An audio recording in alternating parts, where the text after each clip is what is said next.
So I want you to imagine that you're driving down your local freeway.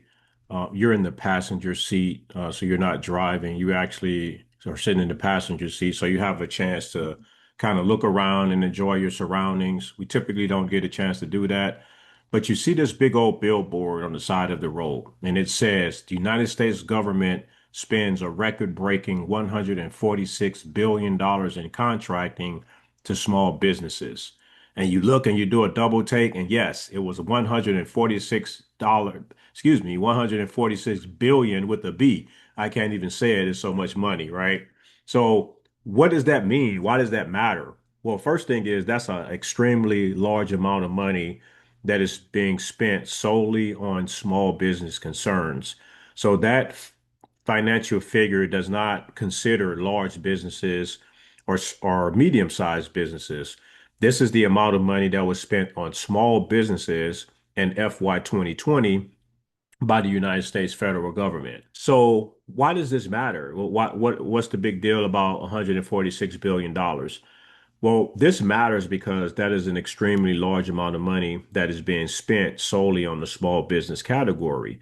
And because it's so much money, it's something that we want to pay attention to as small business owners. We need to pay attention. You need to pay attention as a small business to federal government contracting or contracting in general to find out if there's something that you can do or something you can sell, a product or a service, or a way that you can insert yourself into the government contracting process so that maybe you can get under that $146 billion and maybe earn you a contract, a $30,000 contract, a 100,000, 50,000, all great size contracts to get started with or to keep going to grow your company. So when we're talking about government contracting, one of the first things we need to kind of understand is who actually is the government. So who is the government when we talk about government contracting? Well, in order to answer that question, let's talk about how our government is set up. The United States federal government is set up as we learned in grade school, we have three branches of government. We have the legislative branch, which makes the laws, and this is made up of the Congress, the Senate, and the House of Representatives, right? That's the legislative branch. They make the laws. You have the executive branch, which is the president, the vice president, and the cabinet. The cabinet is the 15 agency heads that run the 15 executive departments of the federal government. And I'll talk about those here in a second. The executive branch carries out the laws. Okay. And then, of course, we have the third branch of government, which is the judicial branch. The judicial branch interprets the laws. This is made up of the Supreme Court and all of the other federal courts that makes up the judicial branch. So between these three branches of government, this is what makes up our United States federal government.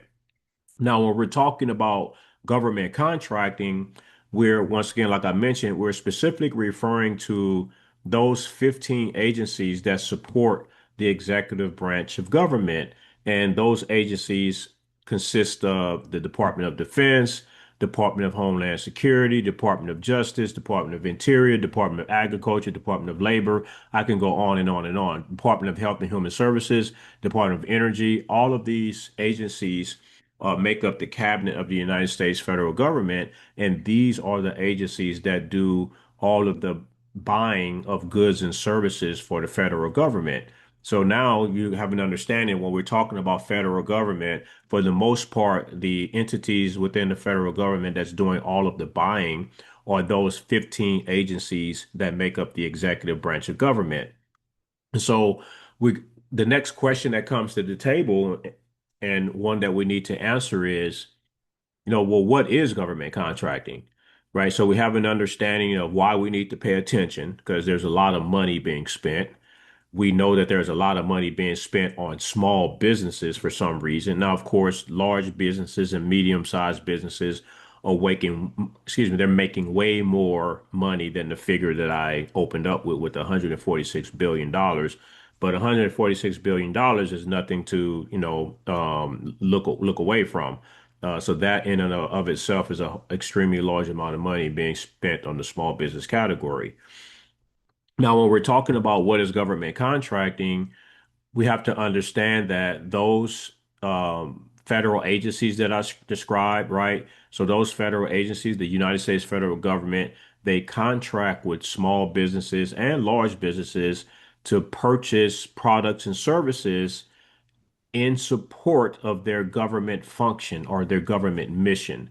In other words, all of these government departments, agencies, and components, they're doing business with commercial companies and other entity types in order to fulfill their government need, right? So they cannot purchase or secure the support from internal for the government or the military. Therefore, they open purchase the items through the purchasing and contracting process or the acquisition process. You have the same thing at lower levels as well. So government contracting is not just limited to the federal government. You also have state and local contracting as well. So you have all 50 states have a purchasing contracting ability, all of the municipalities across the country. So within your state, your local city or municipality, they have a purchasing and contracting function. So these organizations do contracting as well. They do purchasing and contracting as well for the same purpose, to purchase goods and services to perform their function of government, whether it be a city government, a county government, or a state department, which ultimately is a government. Another thing we want to consider is that, in government contracting, we consider like colleges, universities, school board, transit agencies. These types of organizations are kind of considered pseudo governments. And the reason for that is because they have like kind of like a bureaucracy in how they operate. They have like if you take a university or a college as an example, they probably have an administrative team that's consists of, administrators, secretaries, teachers aides, right? They may have cafeteria workers, right? So food service type people. They'll have maybe a janitorial staff. And so all these different elements brings up a bureaucracy, right? And so yes, they have internal employees, but sometimes those employees may need support outside of what they can provide internally within that college, university, or transit agency.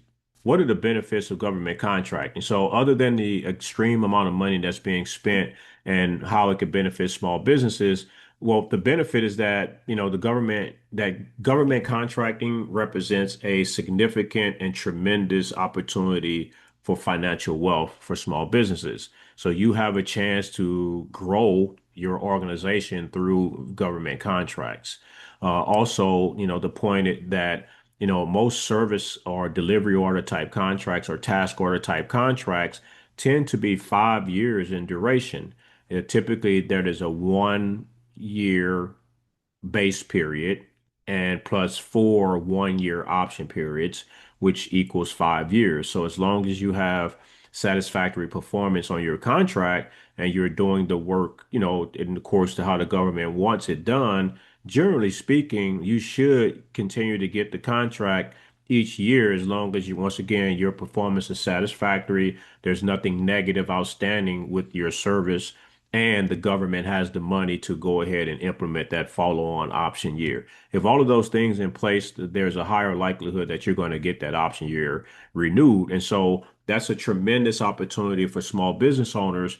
If you win a contract that has an option of like up to 5 years of support to the government, you can plan at least your 3 to 5 year outlook based on the fact that you have some steady income coming in from that government contract that you won, and you can use that as leverage to look for more opportunities for your business and to expand your company even more.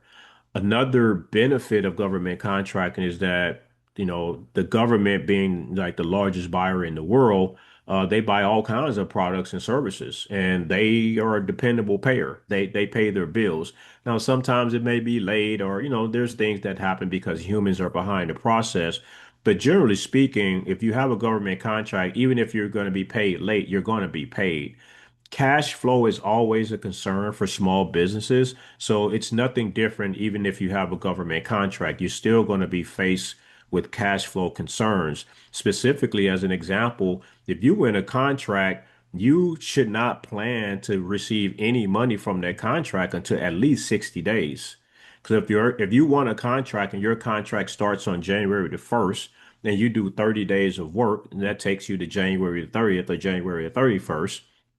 That's your 30 days of performance. You now have the ability to invoice for those 30 days of work.